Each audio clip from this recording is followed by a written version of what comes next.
NBC6 News Special, Hometown Heroes, a salute to Barksdale Air Force Base, with NBC6 News military reporter and morning anchor, Leslie Draffin. Good evening and thanks for watching NBC6 News today. I'm Leslie Draffin and this is Hometown Heroes, a salute to Barksdale Air Force Base. We are here to celebrate all these airmen do locally and across the globe to keep our country safe. They really are heroes. And on this Independence Day, we are saluting them. To start things off, we're taking a look at B-52s. You've probably seen these very big planes flying high above Shreveport and Bossier. But did you know that these 60-year-old aircraft are some of the most vital weapons in the entire Air Force? We took a ride this spring with a team of airmen to see just what it's like inside a B-52. It's big, it's loud, and it's one of the most valuable weapons in the Air Force. Pretty much anything that the Air Force has its inventory, we can put on the airplane and release. For 60 years, B-52s like this one have been carrying bombs to war zones around the world. 1950s, Cold War, 1970s, Vietnam, 1990s, Gulf War. As the battlegrounds changed, so has this bomber. This bomber has shown its ability to adapt. The people who fly it have adapted. They've kept it viable, relevant, and lethal all the way up to the 21st century. And there's no better way to witness this in action than from inside. So earlier this week, I took a ride with a team of airmen to see what these B-52s can really do. I suited up, got a helmet and oxygen mask, and then was shocked to see how cramped things would be after takeoff. As big as these B-52s look from the outside, most of the space is used to carry fuel and bombs. On the inside, a 5-member crew really only has the same amount of space as there is in a large SUV. It's not built for comfort for anybody. 22 and a half hours was my longest sortie. Like I said, when we were flying, anything more than about 16, it doesn't matter anymore. It's tough. In fact, Lieutenant Colonel Pat Booker, our flight commander for the day, has spent almost a full day inside one of these planes. Well, when you first get there, you build your nest, and then we'll bring basically food, and we'll cook in the oven. We'll kind of treat it like a summer camp, if you will. Small space or not, this crew has a job to do, and this man is in charge of dropping bombs. Radar navigators, you can think of them as a modern-day bombardier. They're the ones responsible for making sure that we hit the target. Lieutenant Colonel Heath Wharton says a special camera allows him to see up to 50 miles ahead of the plane, day or night. We can use it for targeting. We can tie it into the bombing system and use it to release weapons. So it's a fantastic addition to the aircraft. Adapting and changing has helped this plane fly into the 21st century. It's old technology, but we've still been able to infuse it with new technology, and that's what keeps us going in the fight. The airplane should have been phased out in the late 80s, early 90s, and here we are still flying it 2013.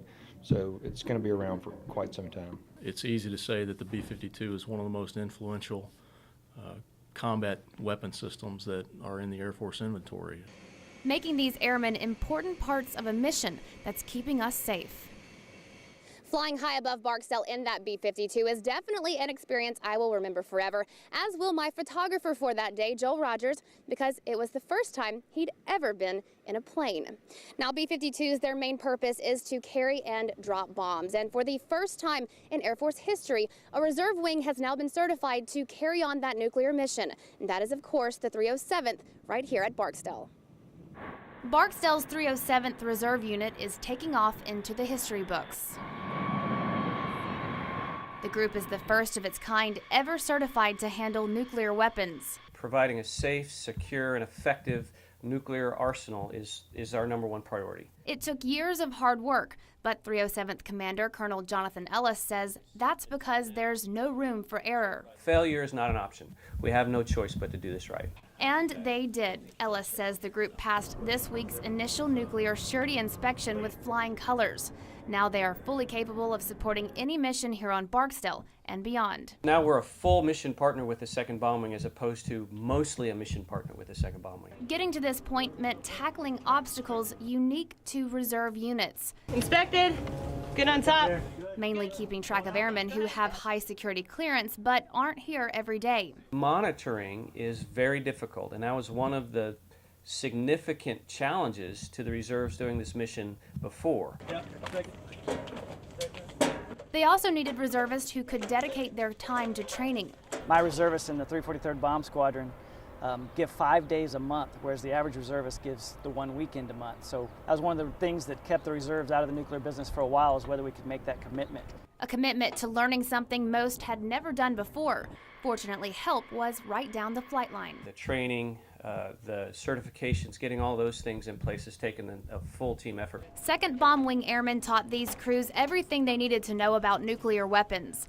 Many were impressed with how quickly they learned. To take people off the street that have not been tied to a nuclear mission and get them spun up in a year is unheard of. This is an example of a nuclear weapon this load team would work with in combat. They train on it every month, and that helped them perform the best load in any inspection yet. I hope we set the standard for them to integrate others. Master Sergeant James Hudson and his team learned from the best. Now these students are the teachers of tomorrow. The load was the best seen to date as far as 0 errors, so we're hoping that we helped out everyone else going forward. Air Force leaders believe this will make nuclear capabilities even stronger in the future. Unlike a lot of the active duty, he rolls in for 2 to 3 years, sometimes 4 years, and leaves. Those guys will be here flying B-52s for another 5-10 years, and that experience will not leave. Reservists providing leadership and consistency. This is a business where the minimum passing grade is 100%. And these reservists passed that test better than anyone. Loading and dropping nuclear weapons takes a lot of practice, and that's when the Global Strike Command Challenge comes in. For the last 3 years, teams from here at Barksdale and all across the Air Force have competed to see who's best at this job. Last summer, several parts of this competition happened right here on this flight line. Go, go, go! The 3rd annual Global Strike Challenge is in full swing on Barksdale Air Force Base, and these airmen are in it to win it. When you win, you get to hold it over the other guys all year long, and that's a good feeling. It's all about bragging rights, and there's no doubt in my mind that we're going to win it again. These teams have big shoes to fill since Barksdale won big in 2011. I think it's just a chance for Barksdale to shine. This is just another way for us to prove how awesome we are. The competition isn't just about showing off. It also showcases skills airmen have to master to keep our country safe. It gives us a sense of pride in our job, a sense of camaraderie. It gives us more confidence, you know.